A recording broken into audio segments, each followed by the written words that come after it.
போற போக்குல சொல்லிட்டு போகக்கூடிய உபதேசங்கள் எல்லோருக்கும் எல்லா நாளும் கிடைப்பதில்லை.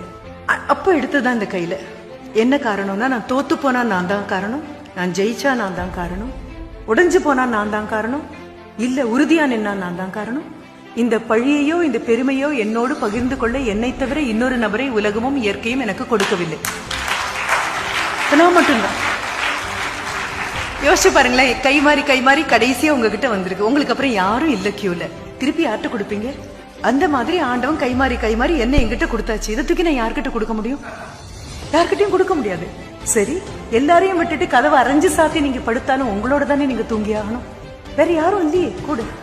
பக்கத்துல படுத்துட்டு இருக்கிறவங்க எல்லாம் உங்க கூட தூங்குற நபர் அல்ல, உங்களோட தான் நீங்க தூங்கி ஆகணும். ரொம்ப அழகாக மேடம் சொன்னாங்க, உறங்குவதற்கு என்ன எல்லாம் தேவைப்படுகிறது, எனக்கு உறக்கம் தருவதற்கான மருந்தாக என் மனதை நீவி விட்டு, அப்படித்தான் இருக்கும் காயங்கள், அது பரவாயில்லை, இது தன்னை போல் சரியாகும், சரியாக்கிக்கொள் என்று சொல்வதற்கு உங்கள் குரல் எனக்கு மந்திர ஓசை போல தாலாட்டை போல கேட்கிறதுன்னு ஒரு குழந்தையோ ஒரு நபரோ உங்ககிட்ட சொல்றாங்க அப்படின்னா, இதை விட எனக்கு வேற என்ன வேணும் அப்படின்னு கேட்கும்போது நான் தான் நினைச்சேன், என்னோடு தானே நான் தூங்கியாக வேண்டும்.